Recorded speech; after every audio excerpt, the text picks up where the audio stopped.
But at the end of the day, it is like I said, put the fight on. Hey, Wack, hey, yo, hey, this shit easy, nigga. Hey, all I'm talking about, nigga, I'm still out here trying to get it.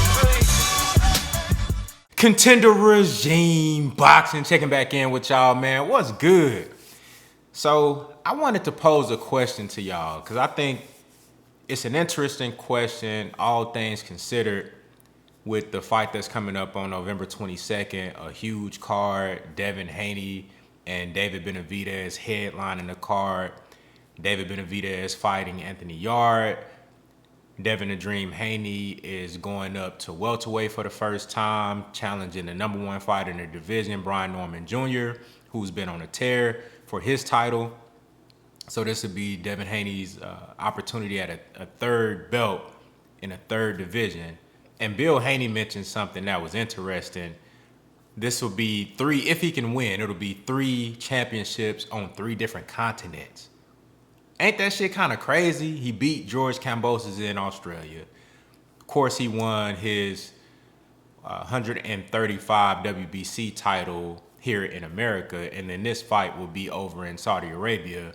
That'll be 3 different championships on 3 different continents. That's some crazy shit. That's some real international, worldwide shit, right? And then also on the card, you have the young prodigy going up for his first title, Abdullah Mason, at 135 versus Sam Cokes. So it's an action-packed, star-studded card. I think it's going to be fantastic. And to be honest, most of the Riyadh season cards over there in Saudi Arabia have been really good cards, action-packed cards. So it's going to be a fun day of boxing, and I'm excited. But I wanted to pose this question. You see the title. If Devin Haney is victorious over Brian Norman Jr., becomes a 3-division champion, we know he's formerly undisputed 2-division champion. But all things considered, I want to emphasize that. And I want to preface the question with these things and the facts of the matter. In that Brian Norman Jr., who is a natural 147-pound fighter, who is all of the things that they say Devin Haney isn't, as far as being a tough, rough, rugged fighter who's action-packed, is not a runner. This guy got tremendous power, is a traditional, old-school throwback fighter, don't do too much talking, a real deal killer in the ring. We've seen him do felonious things in the ring.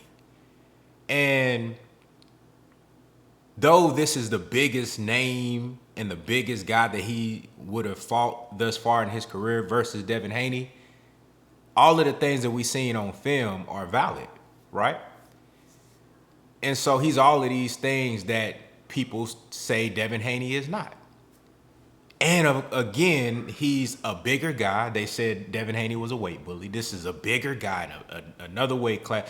People not lining up to fight Brian Norman Jr., especially guys coming up from lower divisions. Ain't trying to go up there and fight this dude after he knocking dudes unconscious. And you feel what I'm saying? Beating guys in their hometown to a bloody pulp. People not just banging at the door trying to fight Brian Norman Jr. That's just people not doing that. So I want to know, if Devin Haney is to win this fight, will he get the credit and the respect that he deserves? I think it's a valid question because Devin Haney, in my opinion, and I believe that I'm an objective guy. I'm an objective boxing fan.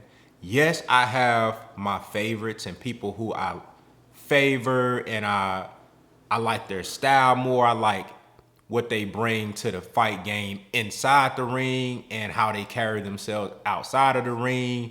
People that I probably identify more with than others in terms of personality types, their makeup as a human being and as a fighter.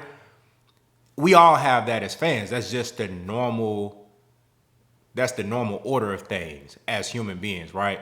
But you can still have those things and look at something objectively and logic-based and only take what's actually presented to you and not formulate all these fantasies and all the bullshit, right? And that's what I try to do as a boxing fan and as a YouTube content creator that talks about boxing. And with Devin Haney, even though I'm such a huge Devin Haney fan, I've never been one to avoid talking about his flaws. And when I see things in his game that he can work on and get better at, I always highlight those things just as well as I do the things that I feel like he does great. But one thing that I've always loved about Devin Haney is his willingness to want to challenge himself and fight the guys that other people seemingly avoid or don't really make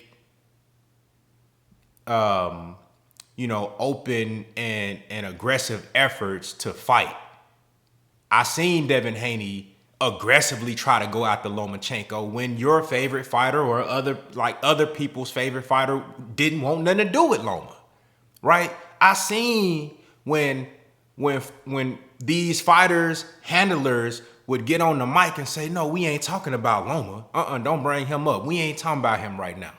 I seen these guys, these fighters, don't even mention Loma name, right? I seen Devin Haney run down on Teofimo Lopez. I seen Devin Haney when he was a youngster, 16 years old, trying to get at Robert Easter Jr. for his title at lightweight. I seen Devin Haney make efforts to fight Ryan Garcia when Devin was first the champion, when he first became WBC champion, and the WBC made Ryan Garcia a mandatory, and Ryan Garcia ducked out of the mandatory position.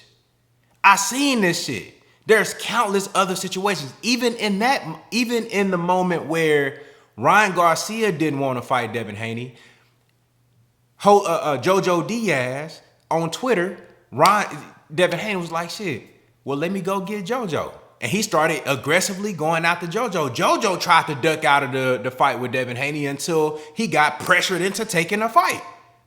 I've seen Devin Haney go after George Kambosos and take the lopsided deal, even though he was way more known than George Kambosos, but he took the lesser percentage. He took the away game perspective and the deal in the contract, right? The agreement in the contract that you got to go over to Australia, to this man's hometown, and fight him twice and take the lesser of the percentage just so he can vie for an opportunity to be undisputed. Because he believes in legacy. He wants to prove himself. He wants to have his name etched in stone when it comes down to, I fought this fighter, I fought that fighter, I got this belt. Like, I actually have things to show for my desire to be great. I have tangible things that will qualify my desire and validate my desire to be great and to want to fight the best. There's countless other examples of Devin Haney always even putting himself at a disadvantage sometimes just so he can fight these guys. I seen when he fought Ryan Garcia came in overweight.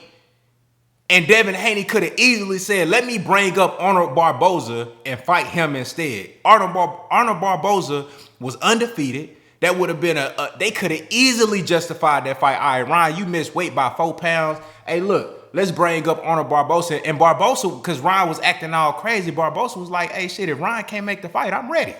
Undefeated fighter fighting in the same division. They could have easily made that Devin Haney, after killing himself to make the weight, and a guy comfortably coming in 4 pounds overweight, and he was on drugs too. But that wasn't known at the time. But Devin Haney, instead of saying, let me duck out of this fight, I'ma still fight him, bro, because I want him. I don't care if he's 4 pounds overweight. I want him. That's who I want. And he get no love, no credit for it. But all of the guys that don't do the shit that Devin Haney do, we seen Devin. Y'all can say what y'all want to say about the Shakur Stevenson shit. And I'm a huge fan of Shakur Stevenson. Go back and look at my track record. Look at my catalog. Look at how I speak about Shakur Stevenson. Always respect his game. Always been a huge fan. Right?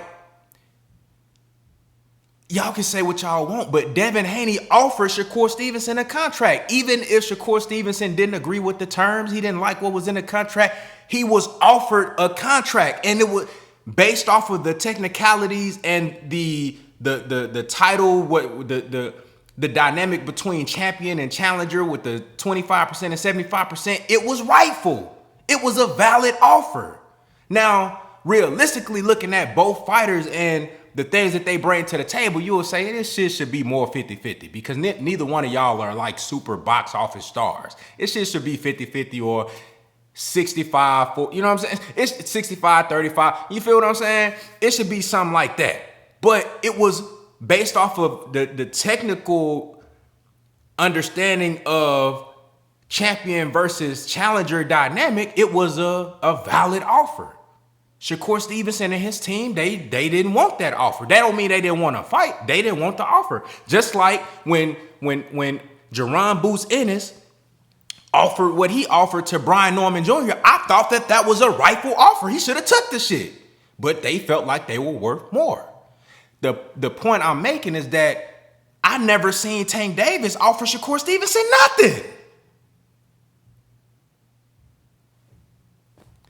But these are the guys that get loved and get heralded and get lifted up on a pedestal. But the guy that's moving like how you would want a fighter to move, because it's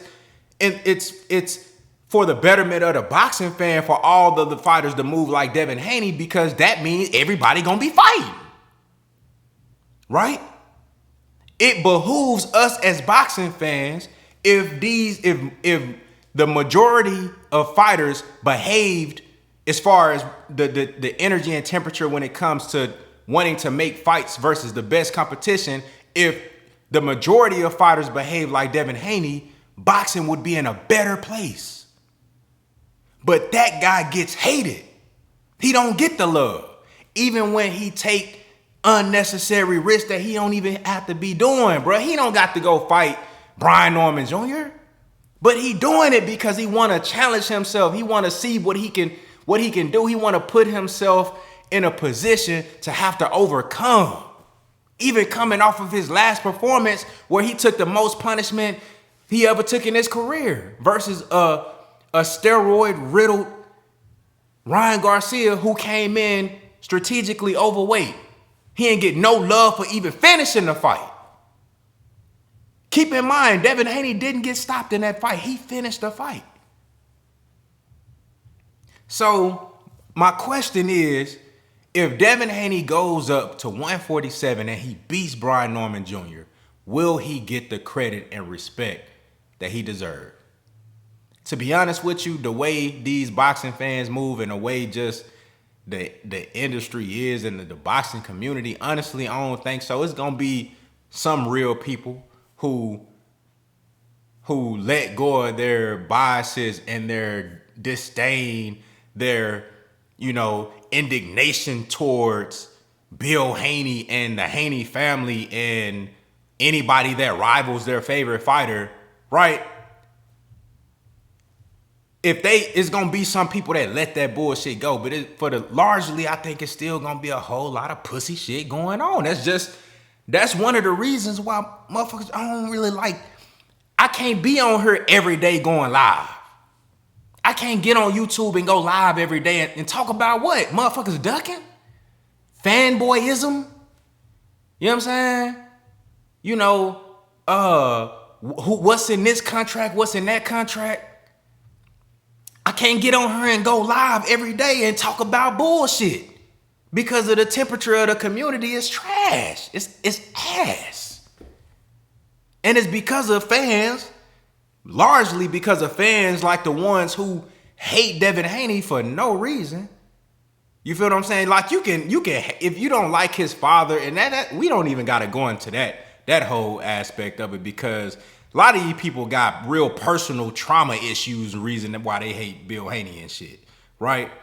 But it's like guys like Devin Haney, Terrence Crawford, you know what I'm saying? Shakur Stevenson, Abdullah Mason, you feel me? Jerron Boots Ennis, you know what I mean? Brian Norman Jr., you dig what I'm saying? Like Stephen Fulton, You know what I'm saying? Guys like that make me want to keep making videos about boxing. Earl the True Spence Jr. Guys like that make me want to keep making videos about boxing, bro. But all this other shit be making me like, it's just too much pussy shit going on. But I just went on a little tangent, man. I apologize for that, man. Y'all let me know what y'all think down in the comments. If Devin Haney goes to 147 and defeats Brian Norman Jr., and it will be in spectacular fashion because I think that's the only way that he can beat a guy like that in that division. Brian Norman Jr. is a really good fighter, man. And he still young, 26, 27. Just really cracking his prime, man. And he's looking really good. If he can go beat a guy like that, man, in his division, and he got to be extremely sharp to do it. So I'm expecting a great performance. If it's a winning performance, I'm expecting a great performance. Will he get the credit and the respect that he deserves? Y'all let me know what y'all think, man. Contender regime, boxing. I'll holler at y'all boys, man.